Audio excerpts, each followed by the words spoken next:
Okay, and here's the kitchen setup for making tomato sauce with Chris and Carrie. The kitchen top here has a little bit of pizza for snacking and a pot there to boil some water for blanching the tomatoes. You can see over there on the further counter we have one case, and then over here we also have another case of tomatoes. And over here is my station where we're going to be taking the tomatoes and actually turning them into sauce and separating them from the seeds and rind. Several bowls and that wonderful little machine we picked up at the local appliance store for doing just this. It's a sauce maker. Okay, and now the first part of the process, we're going to boil some water here in this pot on the stove. And then Carrie, who is going to be doing the blanching, is going to take the tomatoes and drop them in the boiling water for a short period of time. What this does is it gets the skin, you can peel the skin right off real easy. Isn't that right, honey? Right, now the tomatoes we're using are these red Roma tomatoes. Okay, and I'll get a close-up of the one I have right here. Okay. These Roma tomatoes are sort of oblong shaped, and they give a much better flavor when you're making sauce than the round garden style tomatoes that you see out in your backyard. Alright, now you can see the blanching has begun. Now these tomatoes aren't going to be boiled in there very long, just about a minute or so. Just enough to loosen the skin will slough right off. Then they're going to come over here to my station. And I'm going to run them through that red grinder machine right there, which I'll show you as soon as the first batch is ready.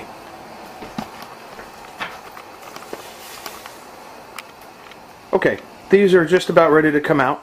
Okay, when the skin starts to split, they're ready to come out, and hang on, let me back out there. Now, what they're ready to do is slough the skin right off and put them over here in a bowl for me, and then I'll run them through this machine, which I'm going to show you next. Carrie is going to continue to do this while I continue to process them over here at my station and make sauce. This is the base for the sauce. Now, the second part of blanching, that's what she's doing right now. There's a bowl of cold water right next to the stove. Once you boil the tomatoes in the hot pot for about 2 minutes or so, you take them out and you dunk them in the cold water. And then right next to that, she's able to slough the skins off pretty easily and throw the finished tomato innards, seeds and all, in another bowl while another batch boils on the stove right now. This whole process started about 12:30. And we'll see what time we finish up. It generally takes a fairly long amount of time to make as much sauce as we're making today. Now, here you have your bowl of tomatoes, which have been skinned and cut into pieces. You take those and you dump those into here, and then all you do is you turn it like this. Now, as you're cranking, spitting out the pulp and the seeds into this bowl, and the juice and the stuff you want to keep into this bowl. Now, this is going to take quite some time because you've got to run each batch you put in here through a couple times. This pulp here still has some good usable sauce stuff in it. So it's going to take several runs through, but that's the basic idea. Once this bowl gets filled out, you go like that, and then you run the pulp through, the rind through again.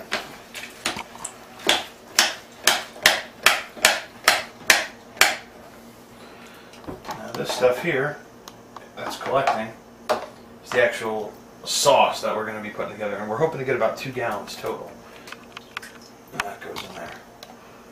Now we're going to continue this on for probably the next 2 hours. Alright, now this is the pulpy mess that's the remains after it's been run through the machine about 3 times.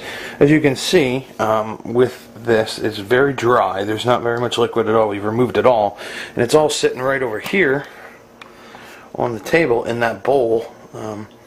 Right next to the red machine there, the clear oblong plastic one. That's the nice red juice. That's the stuff you want to keep. And we're going to keep doing this and putting it in that silver stock pot right there. And this is going to continue on until we're through all 2 cases.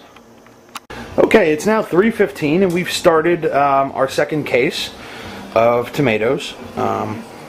It's taken quite a while to get all these blanched and juiced. And we haven't even started on the other vegetables yet. So as you can see, this is not a quick process, it's a time-consuming process. But I'm about to sit down and start churning out some more juice. And Carrie is going to continue to blanch the rest of those tomatoes.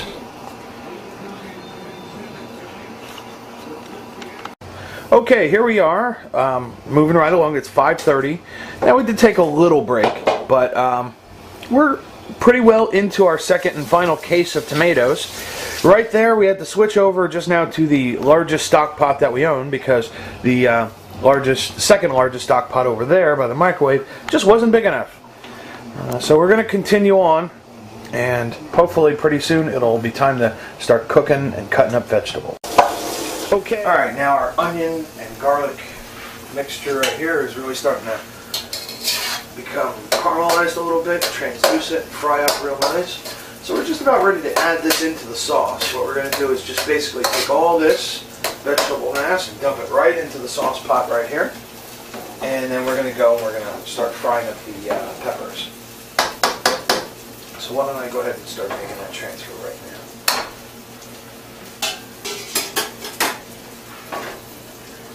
Now what's interesting about the peppers is we have a nice mixture of green, red, and yellow peppers, not just green peppers, because there's a different flavor that each one of the peppers gives, a slightly different flavor at least.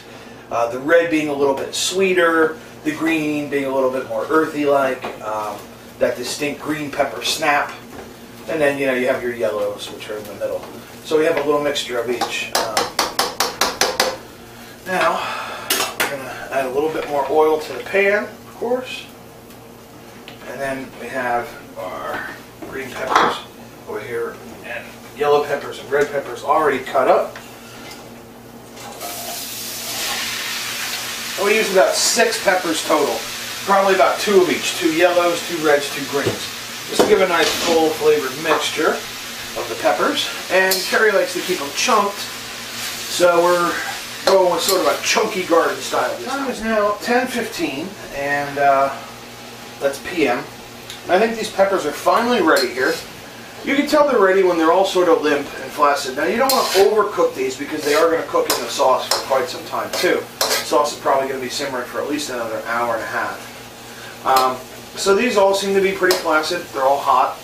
They're perfectly edible and tasty. You can just sort of, if you don't want to burn yourself, grab one like that. Now, what you want to do is take these, transfer them into the sauce, just like I did with the onions and the garlic. That'll be pretty much everything, except for one more ingredient. After I add these peppers, I'm going to add a 24-ounce can of tomato paste for a couple reasons: for color, for texture, thicken it up a little bit. So we're going to turn off the burner here on the wok and take these peppers and just ease them on in.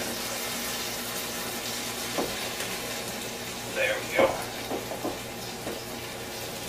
Get on in there, peppers. Yeah.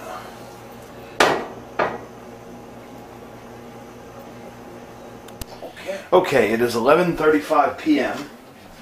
and the sauce is finally seasoned. Carrie just finished seasoning the sauce and she went up to bed, and I'm left to man the fort. Now this is just about done now. I would say within an hour it should be finished. I would say maybe another hour of simmering, maybe another half hour.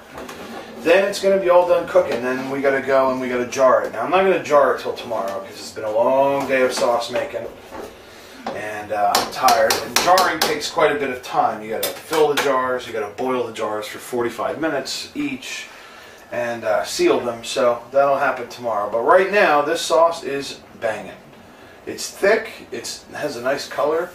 All the vegetables really give it a nice full flavor, and Carrie spiced it up with some seasoning, a little bit of sugar, some salt, some pepper, some oregano, some basil, and here it is, the final product. It's 23 full jars of differing sizes. Came out of 2 cases of tomatoes, and they're all jarred up now. All of them have been boiled and sealed. Oh, there was one just popping again as they sealed. These are still hot and fresh out of the boiling water. So there it is. I hope you enjoyed the video of us making your Christmas sauce, and I hope you enjoy the sauce. Merry Christmas, and thanks for checking it.